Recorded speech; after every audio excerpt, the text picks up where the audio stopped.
Bonjour et bienvenue dans ce cours de calcul pour le test Stage-Mage dédié aux questions qui vont utiliser des moyennes, des proportions et des notions relatives. Alors de quoi on va parler dans le détail? On va aborder tout ce qui est pourcentage, taux de variation, moyenne arithmétique, qu'elle soit simple ou pondérée, et enfin on parlera des problèmes d'écart à la moyenne, qui est un type de problème très courant et très difficile à résoudre si vous n'avez pas la méthode.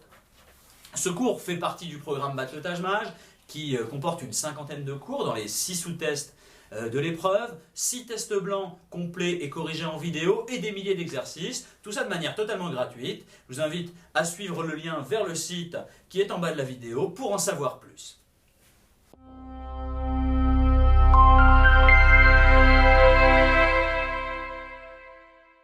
Commençons par les pourcentages.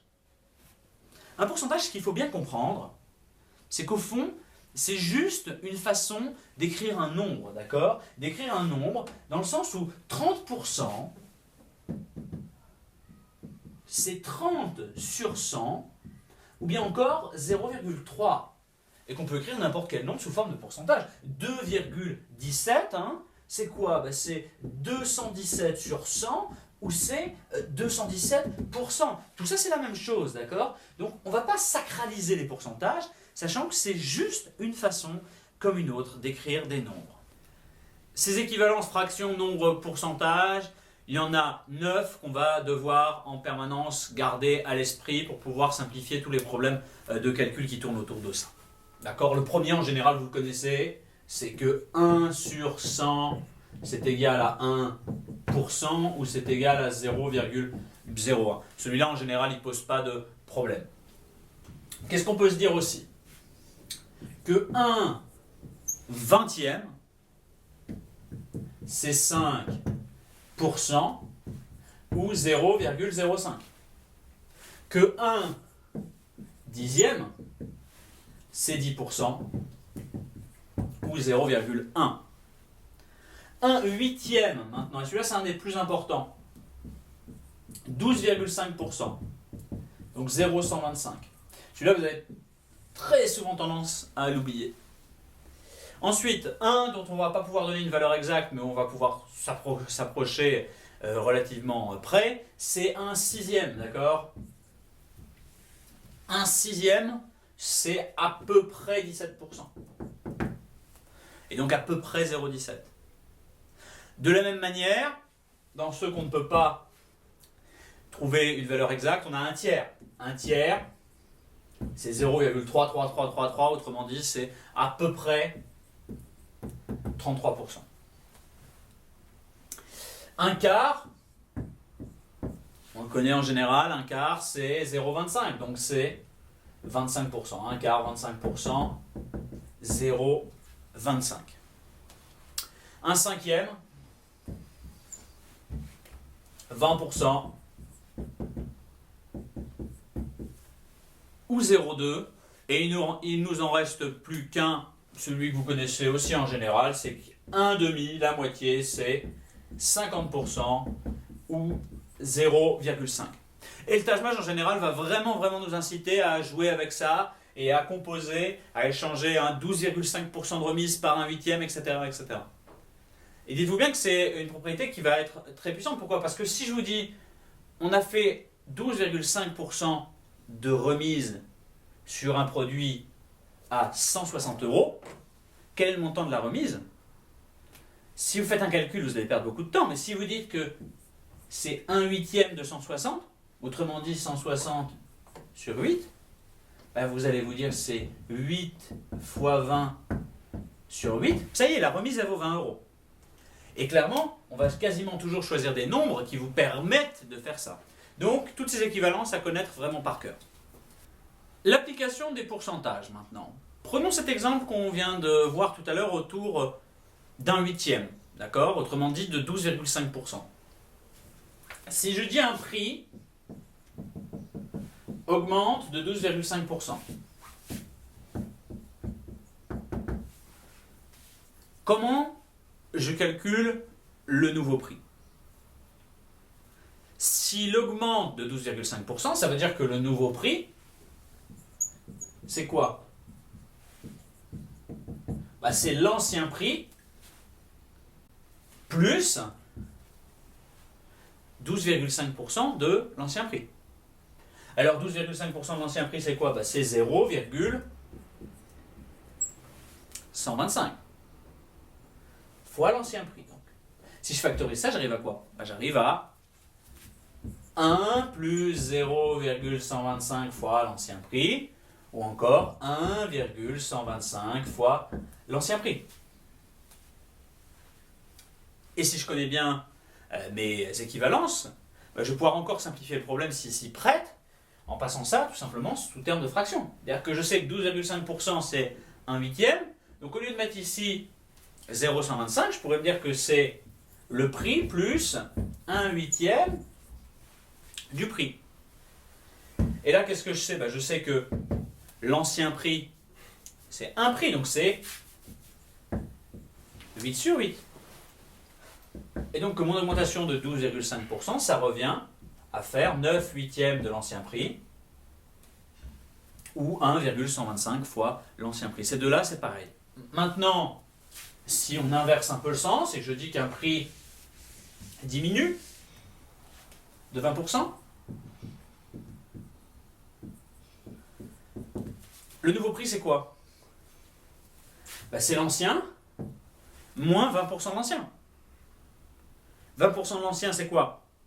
C'est 0,2. Donc P moins 0,2 fois P. Pareil, je factorise, ça fait 1 moins 0,2 P et 1 moins 0,2 P, ça me donne 0,8 P. Je peux passer ça aussi avec les fractions.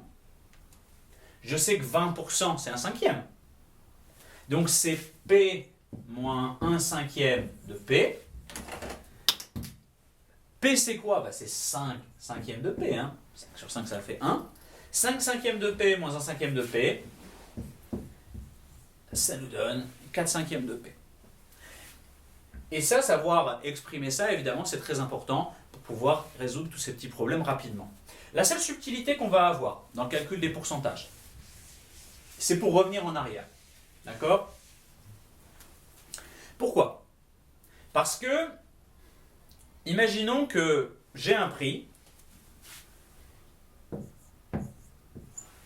qui augmente de 25%.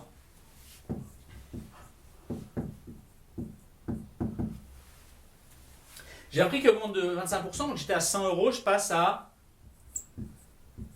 125. Et pour une raison inconnue, je veux revenir à mon prix initial. Je veux faire une remise pour revenir au prix initial. C'est quoi cette remise en pourcentage que je dois faire? Mais c'est pas 25%, c'est 20%. Alors ça paraît un petit peu étonnant comme ça, mais regardez. Qu'est-ce qui se passe si je fais moins 25% de 125? 25% c'est un quart, on est bien d'accord. Donc c'est quoi un quart de 125?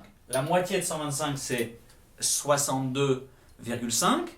Donc le quart de 125 c'est 31,25. Si je fais 125 moins 31,25, vous voyez bien que j'arrive pas à 100.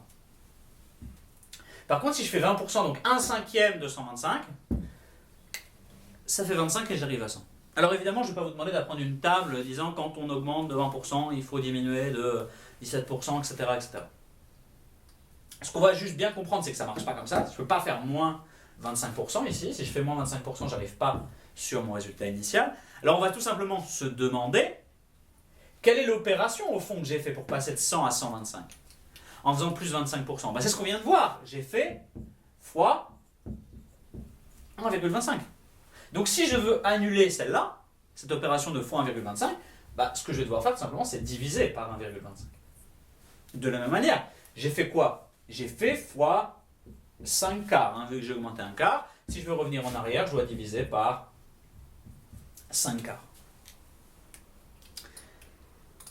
Enfin, c'est la même chose dans l'autre sens. Si je suis à 100 et que j'ai fait moins 10% pour arriver à 90, vous l'avez compris, pour revenir en arrière, je ne vais pas pouvoir faire plus 10%. Pourquoi 10% de 90, c'est combien? C'est 9, j'arriverai à 99 et pas à 100. Donc, comment on va faire? Si j'ai fait moins 10%, ça veut dire que j'ai fait fois 0,9 ou fois 9 sur 10. Pour revenir en arrière, pour revenir à mon prix de 100, je vais devoir diviser, pour annuler la multiplication, diviser par le même nombre. Donc diviser par 0,9 ou diviser par 9 dixièmes. Souvent, on va avoir besoin de cumuler des pourcentages et des puissances. D'accord? Par exemple, si on me dit que sur une chemise à 100 €, j'ai obtenu 20% de réduction parce que c'était les soldes, 20% de réduction parce que j'ai payé en cash le vendeur, et 20% de réduction parce que j'ai la carte de fidélité. Qu'est-ce que je vais faire en réalité? Je vais faire 100 fois 0,8 fois 0,8 fois 0,8. D'accord? Et qu'est-ce que c'est? Quand on fait plusieurs fois successivement la même opération, une même multiplication, on utilise les puissances, on est bien d'accord? Donc 100 fois 0,8 fois 0,8 fois 0,8, c'est 100 fois 0,8 puissance 3. Et c'est là qu'on passe de pourcentage à puissance. Alors, combien ça fait 0,8 puissance 3? C'est pas trop compliqué à calculer en réalité, parce que 0,8 c'est quoi? C'est 8 sur 10. Donc 100 fois 0,8 au cube, c'est la même chose que 100 fois 8 sur 10 au cube. Et qu'est-ce qu'on sait sur les puissances? Que ça, c'est la même chose que 100 fois 8 au cube sur 10 au cube. 10 au cube, c'est combien? C'est 1000. 8 au cube, c'est 512. Donc ça fait 100 fois 512 sur 1000. Autrement dit, ça fait 512 sur 10. Autrement dit, 51 € et 20 centimes. Voilà, aucune difficulté dans cet exercice. Bien, un autre cas où on va beaucoup utiliser les puissances en parlant de pourcentage, c'est pour les calculs d'intérêt. D'accord? Parce que par exemple, on va me dire un livret verse 10% d'intérêt. Je mets 400 € pendant 2 ans. Combien j'ai à la fin? C'est assez facile également, parce que je vais avoir 400 € fois 1,1 pour la première année, fois 1,1 pour la deuxième année. Donc qu'est-ce qui va se passer? Je vais avoir 400 fois 1,1 au carré. 1,1 au carré, c'est quoi? C'est 11 au carré sur 10 au carré, par la même propriété qu'on a vue tout à l'heure. Et ça nous donne quoi? Ça nous donne 400 fois 121 sur 100, autrement dit 4 fois 121, en simplifiant ici le 100 et le 100, et ça nous donne 484 €, tout simplement. Donc réponse B. Et enfin, la géométrie, on va beaucoup l'utiliser aussi. Si on nous dit qu'une remorque contient 2 stères de bois, et que ses dimensions augmentent de 50%, quelle est la nouvelle capacité? La nouvelle capacité, c'est la même chose. C'est 2 stères fois 1,5, vu qu'on augmente de 50%. Imaginons notre remorque comme ça. On augmente de 50% sa largeur, donc on multiplie par 1,5 sa capacité. Mais on augmente aussi de 50% sa hauteur, donc on va encore multiplier par 1,5.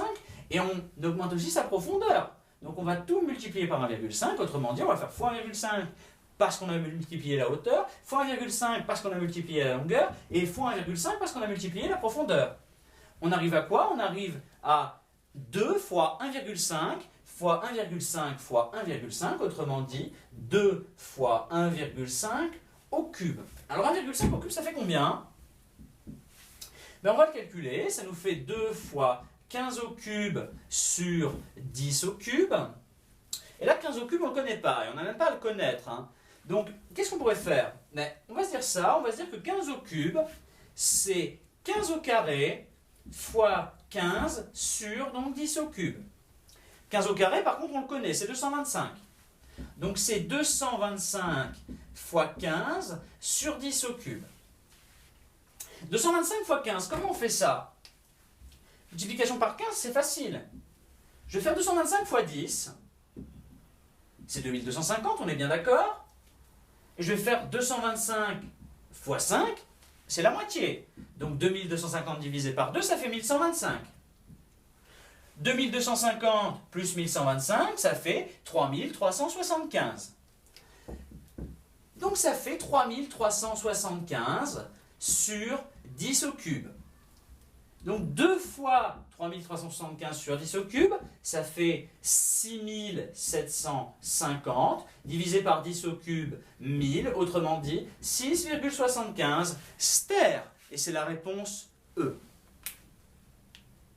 Maintenant, comment on va calculer les taux de variation? D'accord? Taux de variation, autrement dit les taux de variation en pourcentage de différentes valeurs. C'est une notion qui vous pose un petit peu problème, mais pourtant elle est plutôt simple. Pourquoi? Parce que pour avoir un taux de variation, d'accord, on va juste avoir à calculer la variation d'une valeur, d'accord, autrement dit le nouveau prix ou le prix final moins le prix initial.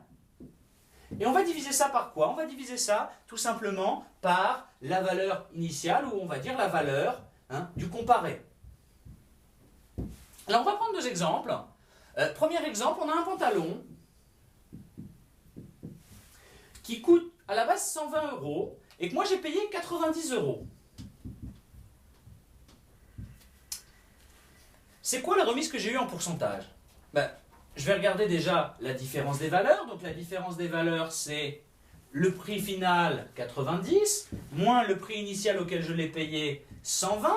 90 moins 120 divisé par la valeur du comparé, la valeur du prix initial. Donc 120, ça donne 30 moins 30 sur 120. 30 sur 120, on sait que 120 est divisé par 30, c'est 4 fois 30. Donc ça fait moins un quart, autrement dit moins 25%. Un autre exemple, le diesel coûte 1,50 €, l'essence coûte 1,80 € et on me demande d'exprimer le diesel en fonction de l'essence. Exactement la même logique. Différence de valeur. Donc moi je compare le diesel en fonction de l'essence. Donc le comparé, où la valeur initiale c'est l'essence. Donc diesel, ça fait 1,50, moins essence, 1,80, divisé par la valeur du comparé, c'est 1,80, ça me donne moins 0,3 sur 1,8. Ça, je multiplie par 10 pour que ce soit plus simple, ça me donne moins 3 sur 18. Moins 3 sur 18, c'est quoi? Eh bien, c'est moins 1 sixième, et moins 1 sixième, on l'a vu tout à l'heure, 1 sixième, c'est la moitié d'un tiers, donc c'est la moitié de 33,33, donc c'est à peu près 16,7%, moins 16,7%. On passe aux moyennes. Les moyennes en général, c'est quelque chose qui vous reste plutôt, en tout cas la formule de base, c'est qu'une moyenne, eh bien c'est tout simplement la somme des termes divisée par le nombre de termes. Alors un petit exemple très simple, si je prends sur les 4 dernières journées du championnat, un club qui a marqué 0, 1, 1 et 3 buts, quelle est sa moyenne de buts par match?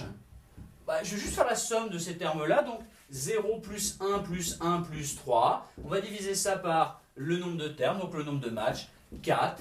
Ça me donne quoi? Ça me donne 5 quarts, et 5 quarts, je sais que c'est 4 quarts plus 1 quart. 1 quart c'est 0,25, donc ça fait 1,25 buts par match. Dans l'autre sens, pareil, si je sais que la moyenne de buts par match pendant la dernière journée du championnat, c'était 1,6 buts par match, et qu'il y a 10 matchs par journée de championnat, combien il y a eu de buts pendant cette journée? On inverse juste notre formule, la somme des termes, ça va être la moyenne fois le nombre de termes, et ça va nous donner 1,6 fois 10 et égale 16. Évidemment, on peut encore l'utiliser d'une autre façon, c'est-à-dire que si on voulait trouver le nombre de termes, on ferait tout simplement la somme des termes divisée par la moyenne. Ok. Maintenant, en réalité, la moyenne, on ne la calcule pas comme ça. Pourquoi? Parce que moi, si je vous dis de tête, prenons la moyenne entre 10 384 et 10 386. Personne ne va faire ça. Personne ne va faire 10 384 plus 10 386 divisé par 2 égale, alors je calcule, ça fait quoi? Ça fait 207 070, et même je me trompe, c'est 20 770 déjà, divisé par 2, et ça fait 10 385. Personne n'est assez stupide pour faire ça, d'accord? Vous savez très bien, la moyenne entre 10 384 et 10 386, c'est 10 385, c'est le nombre qui est au milieu. Mais pourquoi vous savez ça? Tout simplement parce qu'on peut simplifier le calcul de la moyenne. On prend un exemple pour ça. On a 4 piliers autour d'un monument qui mesurent 177 cm, 181 cm, 183 cm et 191 cm. On nous demande quelle est leur hauteur moyenne. Comment on va faire ce calcul? Si on prend la formule de base, on fait 177 plus 181 plus 183 plus 191. Mais on peut trouver plus simple, parce qu'on sait que ça va être à peu près 180. Hein. Ils sont tous autour de 180, ça va être à peu près 180. On divise bien. Qu'est-ce qu'on peut se dire? On peut se dire que ça, 177 c'est quoi? C'est 180 moins 3. 181 c'est quoi? C'est 180 plus 1. 183 c'est quoi? C'est 180 plus 3. Et 191, c'est 180 plus 11. Diviser le tout par 4. Donc là, qu'est-ce que j'ai mis dans mon calcul? J'ai mis 1, 2, 3, 4 fois 180. Donc je peux noter 4 fois 180, moins 3, plus 1, plus 3, plus 11. On est bien d'accord. Le tout divisé, bien sûr, par 4. Qu'est-ce que je vais faire à partir de ce moment-là? Cette partie, le 4 fois 180, je peux le sortir de ma fraction. Pourquoi? Je simplifie ici par 4. Et ça me donne 180 moins 3 plus 1 plus 3 plus 11 divisé par 4. Ici, je peux encore simplifier. Pourquoi? Plus 3 et moins 3. Il me reste 180 plus 12 sur 4. Autrement dit, 180 plus 3. Autrement dit, 183. Et c'est la réponse D. Alors, cette partie de le mettre dans la fraction au numérateur et puis après de simplifier, évidemment, on ne va pas le faire en conditions réelles. On va le faire totalement naturellement. Regardez, un autre exemple. 5 contrevenants ont été interceptés aux vitesses de 149 km/h, 154 km/h,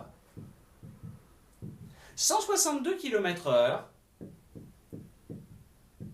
148 km/h, et enfin, pour le recordman, 203 km/h. Quelle est la vitesse moyenne constatée par les jumelles? Je vous dis bien constatée par les jumelles. Si vous avez suivi les cours sur les vitesses, vous avez bien compris que c'était plutôt compliqué. Sur les vitesses moyennes, on ne sait pas si c'est l'unité de distance, l'unité de temps. Donc on va juste faire la moyenne arithmétique de ces nombres-là. On regarde quoi? 149, 154, 162, 148, 203. Bon, on sait que ça tourne autour de 150, on est bien d'accord. Donc si ça tourne autour de 150, qu'est-ce que je fais? Je mets 150 comme base, d'accord, en moyenne, et on va juste calculer les variations par rapport à ça. Donc je vais faire 150, 149 c'est quoi? C'est 150 moins 1, 154 c'est 150 plus 4, 162 c'est 150 plus 12, 148 c'est 150 moins 2, et 203 c'est 150 plus 53, d'accord? Et là, en faisant ça, j'ai combien de vitesses? 1, 2, 3, 4, 5. J'ai considérablement simplifié le calcul. Alors ça fait quoi ça? 4 et 12, 16. Et 53, ça nous fait 69. Moins 3, 66. 150 plus 66 sur 5. Bien, donc 150 plus 66 sur 5, qu'est-ce que ça fait? Ça fait 150 plus, cherchons un multiple de 5 proche de 66, on a 65 qu'on connaît, 13 fois 5. Plus 65 sur 5, plus 1 cinquième qui nous reste.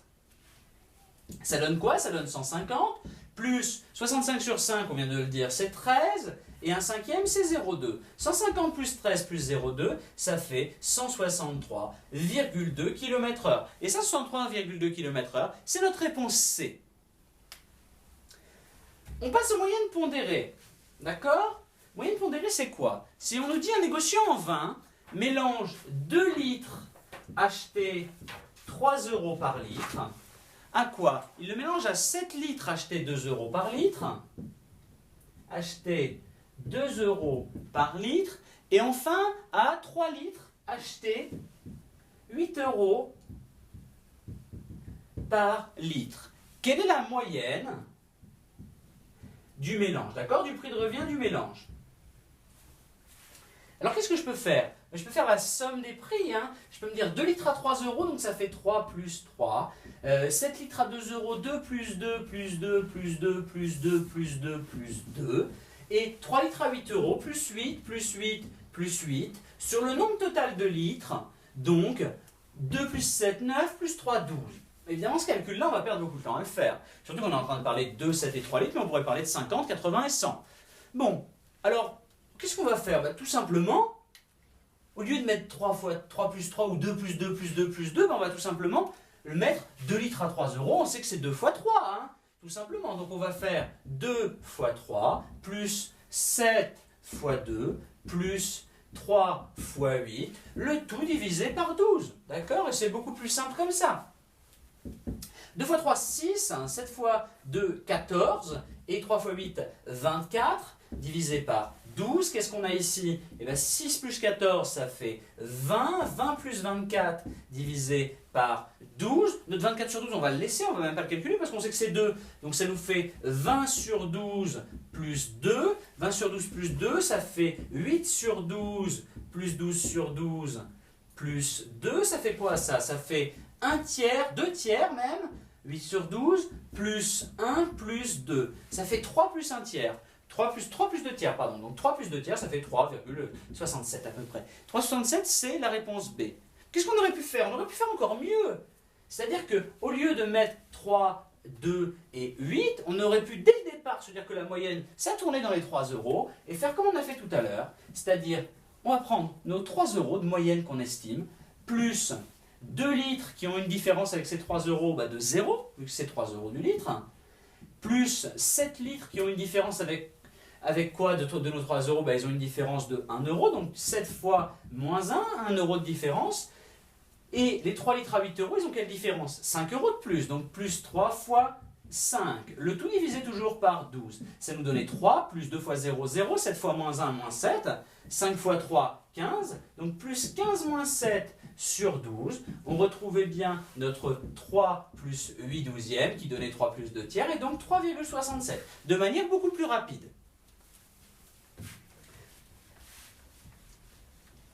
Autre exemple, un restaurateur a vendu 19 menus à 17 euros, 17 menus à 20 euros, et enfin 14 menus à 29 euros. Bon, même logique, moi je vais me dire cette moyenne-là, elle tourne, elle est autour de 20. Donc je prends juste 20, et maintenant je vais calculer avec les écarts. Donc plus 19 menus qui ont combien d'écart avec 20 euros? Moins 3. Plus 17 menus qui n'ont aucun écart avec 20 euros, 20 euros, 20 euros, donc 17 fois 0. Plus 14 menus qui ont quel écart avec 20 euros? 9 euros de plus. Le tout divisé par, il a vendu combien de menus? 14 plus 17, ça fait 31, plus 19, 50. Parfait. Donc 20 plus 19 moins 3, plus 14 fois 9 fois 50. 19 fois moins 3, c'est combien? 20 fois 3, c'est 60, donc 19 fois 3, c'est 57. Donc 20 plus moins 57, plus 17 fois 0, 0, et 14 fois 9, ça fait combien? 14 fois 10, c'est 140, donc 14 fois 9, c'est 126. Le tout divisé par 50. Moins 57 plus 126 sur 50, ça fait combien ça? 126 moins 50, c'est 76. 76 moins 7, 69. Donc 20 plus 69 sur 50. Comment je vais convertir ces 69 sur 50 maintenant en centimes? C'est en euros, pardon. C'est très simple. J'ai une base de 50 ici. Je vais passer sur une base de 100. Regardez. 20 plus, je cherche des centièmes parce que c'est plus facile à diviser. J'ai multiplié par 2. Je multiplie par 2 en haut. 69 fois 2, ça fait combien? Ça fait 138. 20 plus 138 sur 100. Autrement dit, 20 plus 1,38. 21,38 euros. D'accord? Ça, c'est la réponse E. Et vous voyez qu'il n'y a aucun calcul compliqué. Alors que c'est honnêtement au moins 5 minutes de calcul si vous avez quelque chose à poser. Bref, la dernière notion qu'on va aborder est sans doute une des notions les plus importantes en ce qui concerne les moyennes et les proportions. C'est ce qu'on appelle l'écart à la moyenne.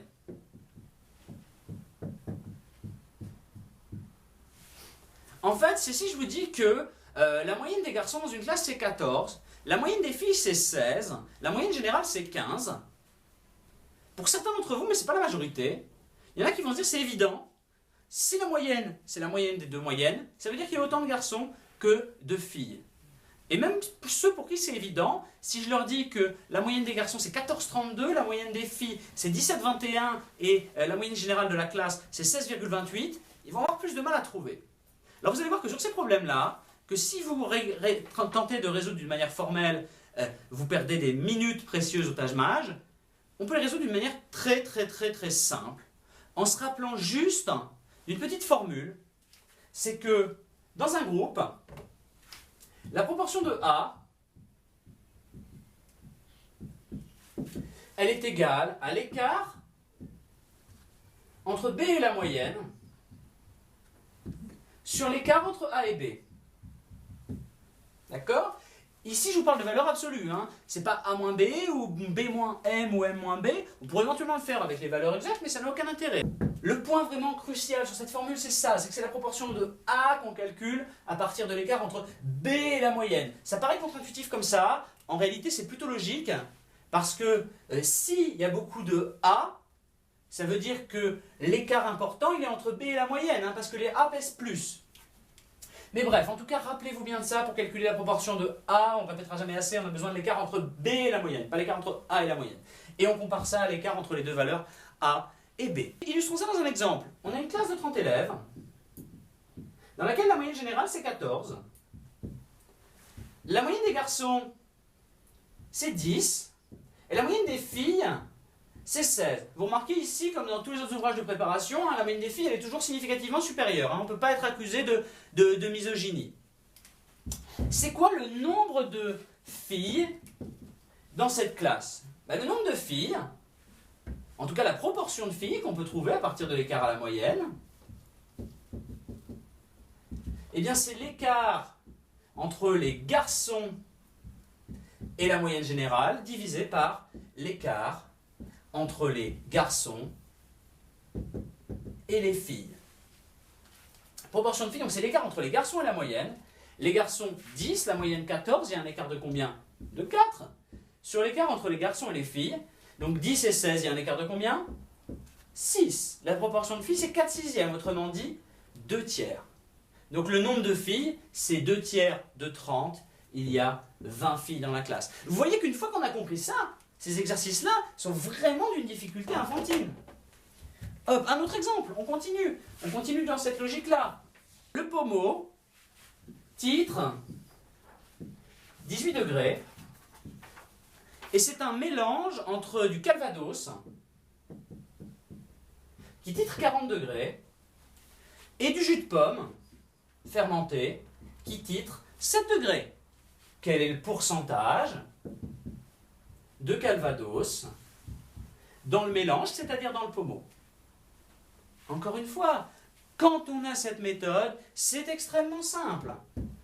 On veut connaître le pourcentage de calvados, donc on va chercher l'écart entre le jus de pomme et la moyenne, autrement dit le titre alcoolique du pommeau, et on va diviser ça par l'écart entre le jus de pomme et le calvados.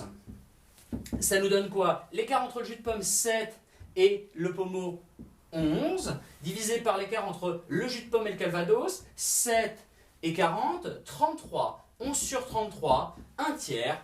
La boisson contient un tiers de calvados et 2 tiers de jus de pomme.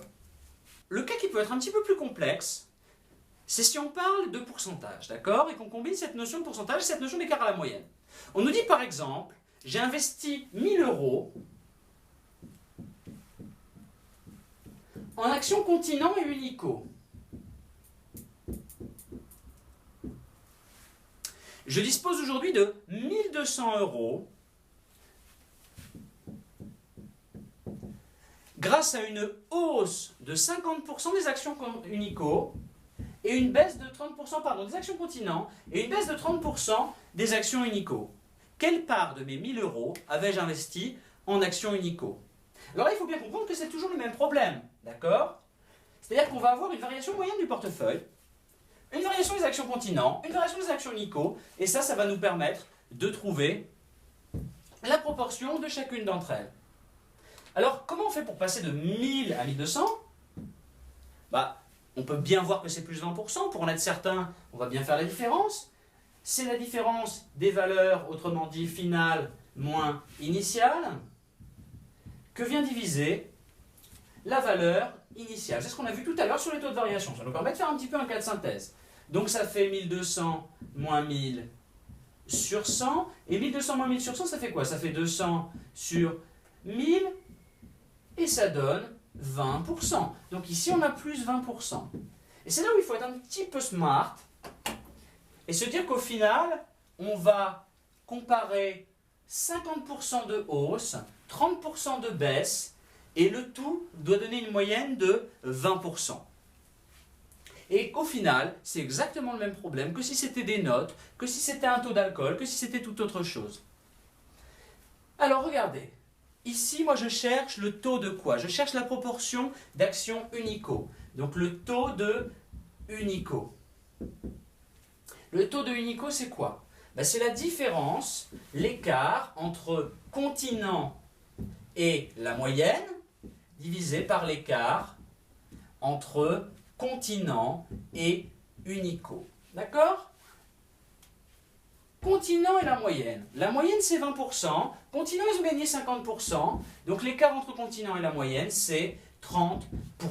D'accord? Maintenant l'écart entre continent et unico, eh bien continent c'est 50%, unico c'est moins 30%, quel écart il y a? Ben, on peut le représenter simplement, hein, si on passe la droite par 0% ici, moins 30, 0% et 50%, vous voyez bien qu'il y a 80% d'écart. Hein. 50 moins 30 par exemple, on peut se dire. Donc c'est 30% sur 80%, autrement dit c'est 3 huitièmes d'action unico. Et 3 huitièmes c'est quoi? Bah, vous le savez, 1 huitième c'est 12,5%, donc 3 huitièmes c'est 3 fois 12,5%, autrement dit c'est 37,5%. 37,5% c'était notre réponse D. Donc vous voyez que ces problèmes, notamment ceux de l'écart à la moyenne, une fois qu'on a apprivoisé les méthodes et qu'on sait surtout reconnaître les exercices quand on les voit, ils paraissent déjà beaucoup plus simples. C'est pour ça que je vous invite à vous entraîner sur ce genre de problème. Il y en a pas mal qui sont disponibles sur bateautagematch.fr, dont vous avez le lien. Vous pouvez aussi aller voir d'autres vidéos de calcul ou même d'autres sous-tests grâce à la chaîne YouTube à laquelle vous pouvez vous abonner, au site internet. Et puis surtout, vous pouvez nous retrouver sur les réseaux sociaux. Merci d'avoir regardé cette vidéo et je vous dis à très bientôt pour un nouveau cours.